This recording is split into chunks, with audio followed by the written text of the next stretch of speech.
siya magsasawa na kausapin o tawagan ka o hindi siya mapakali kung hindi ka niya nakakausap, lalo na kapag kayo ay malayo sa isa't isa.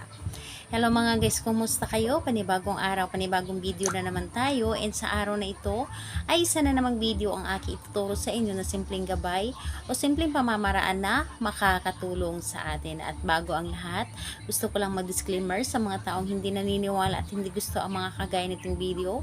Please skip this video at maghanap kayo ng video sa gustong gusto nyo, dahil ang video na ito ay para lamang ito sa mga taong naniniwala and gusto mag-try.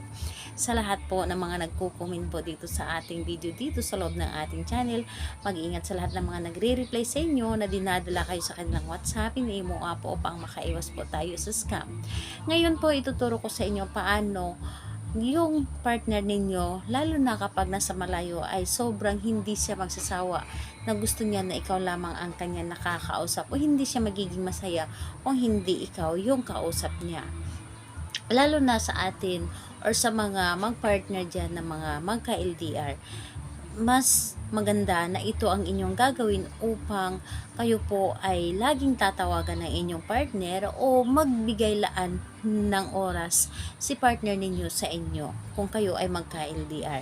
Dahil kadalasan po sa atin or sa ating mga kapatid na nasa ibang bansa or mga OFW is kailangan po nila ang oras o makausap talaga ang kanilang pamilya or paglaanan sila ng time para hindi din po nila maramdaman yung pagod o hindi nila maramdaman ang homesick doon sa malayo. So ito po ang inyong gagawin kapag kayo ay nasa malayo, and pwede din naman ito kahit nasa kayo ay nasa malapit lang din, na anytime ay pwede naman kayo mag-usap o hindi lang talaga ninyo gusto na magsawa yung partner ninyo na kausapin kayo. So, ito po ay sa kahit sino or kahit kanino pwede po ninyo itong gawin.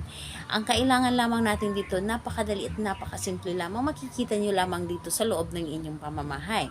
So, ang dapat po natin ihanda dito is kailangan mo lamang dito maghanda ng isang maliit na pirasong papel at panulat lamang. At kung meron kayong pulang panulat, mas maganda. Pero kung wala, kahit anong klaseng panulat na lamang ang meron kayo na hinawakan ninyo, yun na lamang ang inyong gamitin. At kung ready na yung panulat na ating dapat gamitin or dapat nating gawin or gamitin dito sa ating gagawing ritual, is kailangan mo lang din dito na i-claim sa inyong sarili o siguraduhin po ninyo sa inyong sarili na ito ay gustong gusto ninyong gawin. Yung tipong buo po talaga ang inyong loob na gagawin ninyo ang isang ritual at malakas po talaga ang paniniwala, dahil dito is kailangan po talaga natin dito ang malakas na paniniwala or yung tiwala talaga sa ating mga ginagawa. Kapag tayo ay gumagawa ng isang bagay, dapat po ay may tiwala tayo and buo po talaga ang ating loob sa paggawa nito. So ngayon po, kapag ready ka na, pwede mo na itong umpisahan.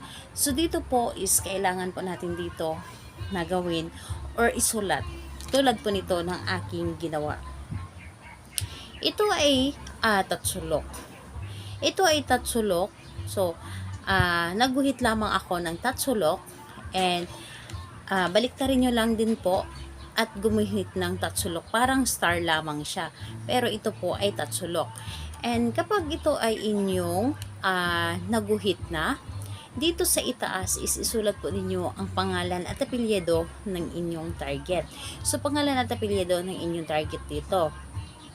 And dito sa ibaba is pangalan mo na ikaw ang gumawa. And dito sa gitna, kung nakikita ninyo na may sulat ito, ito po ay isusulat ninyo ay call now.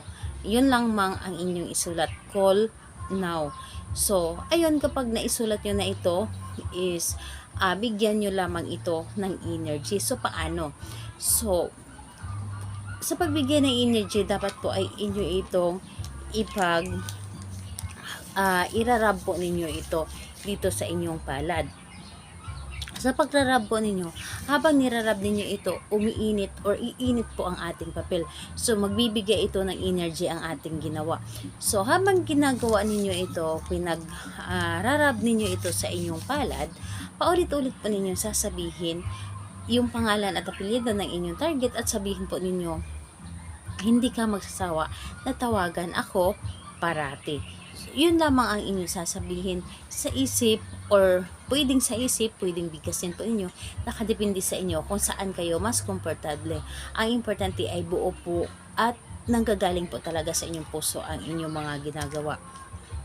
And pagkatapos nito, itong papel, tupiin nyo lamang ito ng papunta po sa inyo. And ayun po, itong papel na ito ay ilagay po ninyo ito sa likod ng inyong cellphone.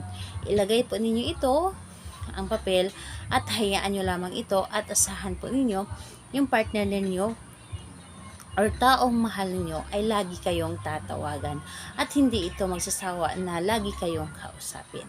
So, ayun po, gawin ito sa kahit anong araw at oras. Mas maganda na umaga or di kaya gabi bago kayo matulog. At think positive, ito po ay gagana sa inyo at huwag kayo mawala ng pag-asa, lalo na sa iba na hindi kaagad na tumalab. Pero kapag ikaw ay buo ang loob sa paggawa, mas mabilis itong tumalab sa inyo. So, ayun po, salamat po sa inyo. Bye bye everyone. God bless us all.